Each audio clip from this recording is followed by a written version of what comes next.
make a narrative as if like I'm scared of. I think Devin's a tremendous fighter. Do I think Devin Haney can beat me? Hell no. Hell no. Yeah. For me personally, I'm on a different level than everybody. Yeah. And when it comes down to boxing, because Devin, he's a boxer. So it's on him. You know what I mean? It's on him. He knows that he's going to get this fade sooner or later. So it's only a matter of time. Obviously, we can't go down.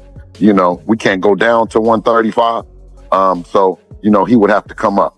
And, you know, he can get this work anytime. He ready. I see greatness, man. I see greatness. Shakur practically beat him with one hand, man. That jab, man. Most important hand you have, man. You know? And he looked good doing it, sharp. You know what I mean? Distance. He did everything, man. Shakur Stevenson is said to be preparing for a fight against Devin Haney at 140. He has agreed to the rehydration terms without hesitation.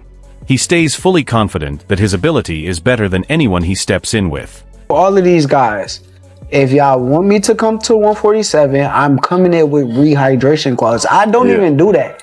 But why am I going up to these guys' weight classes if I'm not planning on going? Devin Haney strongly believes the fight with Shakur Stevenson is going to happen.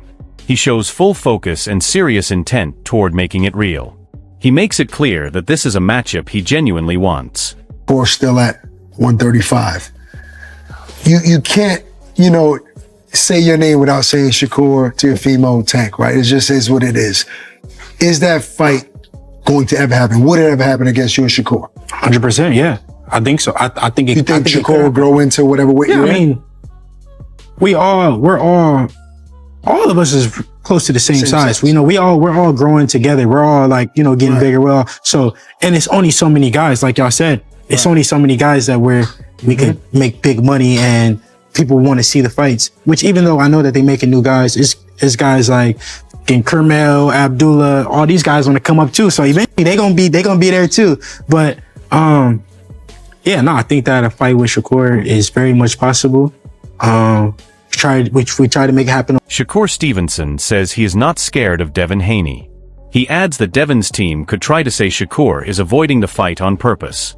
Devin Haney. Okay. Devin Haney's probably, to me, I don't think it's hit its point yet, but I think in the next year or two, it'll hit a point where it's like the world is going to demand, you know what I'm saying? I can see the trajectory feels like it could meet like that. I would love this fight.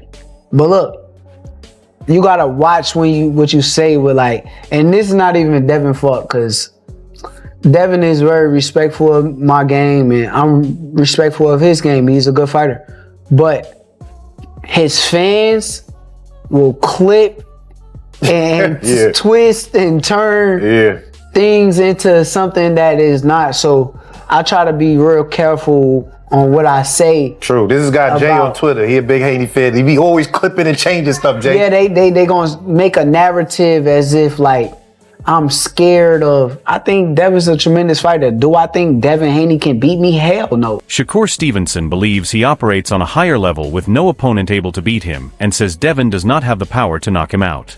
He's a fucking stone cold killer who's just gonna go in there and try to knock me the fuck out. Yeah. He's gonna try to outbox me. I'm the greatest boxer. How do you...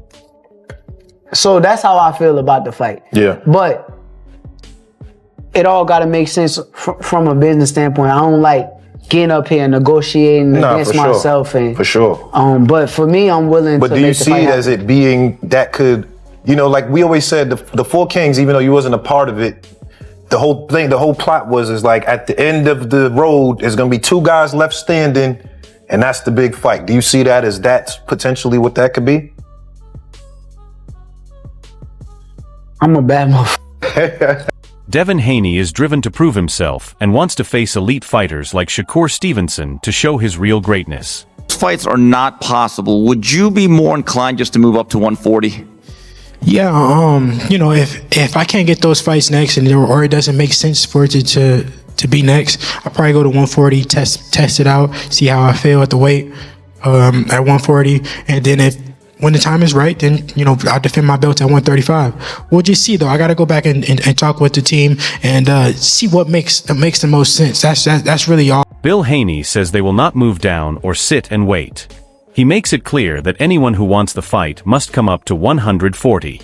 He didn't become undisputed yet. They didn't mention the franchise belt, which directly impacted Devin's career early on, right? And it seemed like, I was saying this on my live earlier, you tell me what you think about this, but it seems to me like there's a lot of people that have tried to block y'all ambition, right? Between you signed to the wrong company, you know, Loma not taking the Devin fight, Teo not taking the Devin fight, Rolly saying he just don't want to fight Devin. Do you see that? Like, how do you see that? You know, as far as like, people know you're ambitious. They know you want to be unified. They know you want to be undisputed. So they put all these obstacles up and they make it hard for you to achieve what you're trying to achieve. Absolutely. I think it's been historic in the way that they've done. He says the fight can take place whenever the challenger feels ready to step in. So we must keep our composure and our patience and understand that it's part of the process when you're that good. You know what I mean? We can't say it any other way. You know, they're running out of narratives. You know what I'm saying? And, you know, it's what the people want to see. We don't never say, okay, you know, well, this guy has done something wrong or he did bad business. So, you know, we'll never do it. Obviously, you know, when we go through negotiations and we spend time in there, whether it's put something together for Richard Hitchinson, for him to come back later and to say, you know, I want that fight. Well, when we were trying to make the fight, we couldn't. You didn't want to negotiate. You went somewhere else. When we were negotiating with Shakur Stevenson, instead of him negotiating with us, he said that he's going to go somewhere. Tim Bradley believes Shakur Stevenson has the ability to go beyond even Terrence Crawford in boxing history. He says Crawford clearly belongs on the sports Mount Rushmore as a 5-weight division champion with an incredible legacy. Still, Bradley feels Shakur has a similar mindset and skill set that could take him even further. He explains this is not about copying Crawford's undisputed titles or moving through many weight classes. It is more about chances Crawford did not get because of boxing politics at that time. Bradley says if someone like Turki Alashik had existed during Crawford's rise to connect promoters, then major fights could have happened sooner. Matchups against names like Keith Thurman, Danny Garcia, Errol Spence, and Yadenis Yugas might have come earlier and made Crawford's career shine even brighter. I feel like Shakur, just like Crawford was with me, Shakur has the ability to pass Terrence Crawford. Listen up. Now, not in the stance of becoming 3-time undisputed and, you know, going up to, you know, that many weight classes. Not from that standpoint. You know, he already has 4 weight classes. Crawford is a 5-weight division champion. But in a sense of having the opportunities that Crawford didn't have. You know, Crawford would have been even bigger than what he is if the politics didn't play into the sport at the time. And now that, you know, you have guys like Turki Alashik that are able to bridge that gap between promoters and, you know, make these big fights. With this situation in place, Shakur is stepping into a time where skilled fighters from 130 to 135 pounds are easier to reach. This gives him regular chances to face top-level opponents. Fighters such as Devin, Haney, Lamont Roach, Oshaki Foster, Gary Russell Jr., Dalton Smith, Brian Garcia, and others are all possible matchups for him. Bradley stresses that Shakur has both the talent to compete with these names and the chance to beat them. He believes these wins could strengthen Shakur's legacy and may even place him above Crawford in terms of impact and accomplishments. Crawford was on his climb. You know, when Crawford couldn't get those big fights with like Thurman and Danny Garcia and Ugas and, you know, he got it later with Sean Porter, but it was later. But imagine if Crawford was able to have that run and, you know, Errol Spence, Danny Garcia, Ugas, Keith Thurman, you know, the list goes on. If he would have had all those guys on his ledger, imagine how big Crawford would be. He would be even bigger than what he is today, you know, bigger than what he is today. So with that being said, you know, with these fighters hovering around 135, these talented fighters hovering around 135, 130, Guys like, Oshaki Foster, like I mentioned, can go up to 135. He's big enough to go to 135. There is a big challenge ahead, but watching these two fight makes it clear that aside from any foul play, they are very hard to beat. Devin Haney quickly answers Shakur, and Shakur fires back at Devin. This give and take shows the intensity between elite fighters. At first there was talk of a Four Kings 2.0 with Devin Haney, Ryan Garcia, Teofimo Lopez, and Gervonta Davis, echoing the famous era of Marvin Hagler, Tommy Hearns, Sugar Ray Leonard, and Roberto Duran. Haney going to concede to that? I doubt it. So there's a major obstacle in the way. But nonetheless, as you watch these two fighters fight, you can clearly see, outside of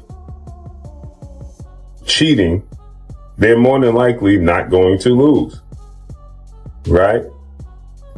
With that said, Devin Haney immediately responds to Shakur. Shakur responds to Devin, right? Again, we had the initial Four Kings. It was Devin, Ryan, Teo, and Tank Davis, right? It was supposed to be the Four Kings 2.0 from the Marvin Hagler. Interestingly, Wilfred Benitez, who is often forgotten from that era, defeated Roberto Duran, who had trouble with several of the original Four Kings. Duran only beat Sugar Ray Leonard once, was knocked out badly by Hearns, was outclassed by Hagler, and lost to Benitez. Despite these achievements, Benitez stayed in the shadows. In the same way, fighters like Devin Haney, Ryan Garcia, Gervonta Davis, and Teofimo Lopez have often overshadowed Shakur Stevenson. Still, Stevenson is starting to stand out, especially after dominating Teofimo Lopez. At the same time, Tank Davis's legal problems and unwillingness to fight show the challenges and opportunities that are changing modern boxing. King era, but nobody mentions Wilfred Benitez. And the fact remains is Wilfred Benitez beat Roberto Duran as well. And Roberto Duran is 1-4 against those guys. He beat Sugar Ray Leonard the first time. Outside of that, Roberto Duran, he lost to he quit against Sugar Ray Leonard. He got knocked out brutally by Tommy Hearns. He got outboxed by Marvin Hagler and outclassed by Wilfred Benitez. Right?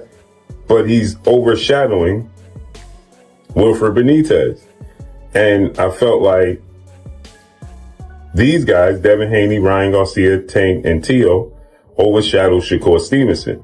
And now Shakur Stevenson has shined the light by dominating Teofimo Lopez. His legal problems and unwillingness to fight show the challenges and opportunities that are changing modern boxing. Interview 12. Bernie Thawboxer responds to the Shakur Stevenson versus Devin Haney fight by focusing on the achievements and legacies of both fighters. Shakur is now a 4-weight world champion, a 2-time lineal champion, and a 2-time Ring Magazine title holder. He also became a 2-time unified champion at 130 pounds after defeating top opponents like Teofimo Lopez, who always performs at his best. To the fight, Conor Ben comes into the ring, they talk, have some words, but Shakur Stevenson said, I want to put that same rehydration clause you put on Chris Eubank. Tell me, what did you get out of that moment in the ring? Well, I heard on the press conference where I think it was his manager said that, that was a clown move, but I think Shakur invited that, I don't even know if I would have said all that about Conor being right then, but I think he really wants that fight. He really wants the money for the fight. He been saying that, and now he came through victorious. I think he really wants that money for that fight. He wants the money for the fight. Devin Haney, on the other hand, is a 3-weight world champion and was once undisputed. Bernie stresses that if Shakur wants to face Devin, he should do it without delay. Taking on Devin at his peak would leave no excuses and guarantee Shakur gets full recognition for a historic win. Bernie believes both fighters are top level, but beating Devin in his prime would strengthen Shakur Stevenson's legacy as one of the best of his generation, showing his talent, determination, and championship level skill. He fights accomplishments, because now Shakur is a 4-weight world champion. Devin is a 3-weight world champion. Devin was undisputed, but now Shakur is a 2-time lineal champion. So he's a 2-time Ring Magazine winner. 2-time unified champion. If you want to add the ring, far as with the WBO, he was unified at 130. So he's a 2-time unified champion, 2-time lineal champion. Beat a guy like Teofimo Lopez, who rises to the occasion. had a close fight with George Kambosos. You can make a claim that he was fighting out of frustration or out of emotion, you know, and that was it. He was in his prime too, you know. Josh Taylor seemed to be drained at 140. Not taking away from Devin, but he was already moving up to 47, they were saying. You know, Lomachenko was a little older and small. Shakur Stevenson recently gave a commanding performance against Teofimo Lopez, and Busiai Ennis points out just how impressive it was, especially since Shakur was almost fighting with one hand. His jab, the most important punch in boxing, was sharp and accurate, controlling distance perfectly. Every action he took was planned and effective, showing technical skill that made Lopez look inexperienced despite his talent and athleticism. Critics had questioned Shakur's record, saying he had not faced top fighters, but against Lopez he proved them all wrong. Technically, Shakur did everything flawlessly, and Lopez struggled simply because he was up against Shakur Stevenson. I see greatness, man. I see greatness. Shakur practically beat him with one hand, man. That jab, man. Most important hand you have, man. You know? And he looked good doing it, sharp. You know what I mean? Distance. He did everything, man. He did everything right, man. A lot of people thought it would be a tough fight because Teo's athletic, Teo's experienced, he's fought on a high level. Mm-hmm. And, you know, they were critical of Shakur. Oh, he ain't fought nobody and this and that. Yeah. He made Teo look like everybody else. Made him look like an amateur. Man, he looked like an amateur. Yes. Now, technically, what did you see? Right? Where did Teo go wrong in that fight? Where he did what wrong? Yeah. Fighting Shakur. That's where he went wrong. Fighting Shakur. I knew he just running his mouth. He just was talking, man. I knew that from the beginning, even the time when he talking about. Even with a slight injury to his left hand, Shakur stayed in control for the entire fight, using his jab constantly and only rarely relying on his left. Buzzy points out that Shakur could have ended the fight if needed, but he chose to manage it smartly despite the pain. His performance showed not just skill but also intelligence and calmness in the ring. Fans in Philly and everywhere saw a masterclass with Shakur, proving he is one of boxing's top fighters. Even injured, he controlled the fight, showing that true greatness comes not from perfect conditions, but from skill, heart, and complete focus. Yeah, Shakur, no, you could have got stopped too, but Shakur hurt his left hand. Yeah. His left hand was hurt. If you notice, he was using that jab a lot. Yeah, off the jab and then the hook. And he threw the left hand every now and then. Because I was screaming out. Everybody said they heard me in Philly. Yo, we can hear you on the TV. Yeah, that's my young buck. You know what I mean? And I was telling him, throw that straight left hand. Then I noticed when he did throw it, he wasn't throwing it real hard. You know what I mean? You know what I mean? But he looked spectacular, man. You know what I mean? You can't ask for nothing more, man. And with me, I don't care about what people say, man. They always want to talk about you and say, oh, he should have did this, should have did that. He did everything that he was supposed to do, and he did it right. The fight between Shakur Stevenson and Devin Haney is one that fans cannot wait to see. Both fighters have outstanding skill, speed, and determination, making every moment in the ring full of surprises and intensity. Fans are studying their styles and past fights, debating who will win. Every punch, every move matters, and the stakes are extremely high. Shakur's technical skill meets Devin's speed and power, setting up a clash full of excitement.